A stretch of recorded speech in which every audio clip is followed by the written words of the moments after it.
मुस्लिम league नून के कायद मियां मोहम्मद नवाज शरीफ ने पाकिस्तान के नौजवान नस्ल को गाली गलोच और बदतहजीबी से दूर रहने की नसीहत की है। तफसीलात के मुताबिक उन्होंने कहा कि चाहता हूं मेरी तकरीर से एक सोच और फिक्र लेकर जाएं। वो शख्स कभी कामयाब नहीं होता जिसमें कामयाबी से ज्यादा नाकामी का खौफ हो। इस हवाले से मजीद उनका क्या कहना था, आइए आपको सुनवाते हैं। यहाँ पे हर बंदे के पास रोजगार होना चाहिए। बोलो, ठीक कह रहा हूं। वो 50 लाख नौकरियों वाला रोजगार नहीं। किसी को नौकरी नहीं मिली, 50 कहते थे 50 लाख नौकरियां लाएंगे, 1 करोड़ नौकरियां।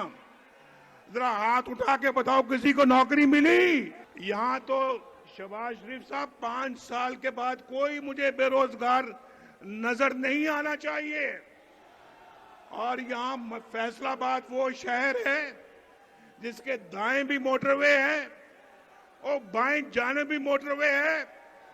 आपको मालूम है कौन सी मोटरवे? एक साइड पर पिंडी भटिया शोरकोट मोटरवे और दूसरी साइड पर जड़ावाला और समुद्री मोटरवे। इंशाल्लाह अब एक आगे से भी गुजरेगी, एक पीछे से भी गुजरेगी। आज फैसलाबाद बड़े जज्बे में यहां बता दो और किन्नियां मोटरवे चाहिए तानू?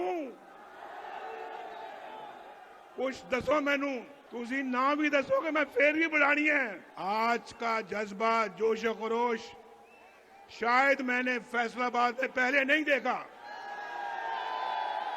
धोबी घाट में कई दफा आया हूं, लेकिन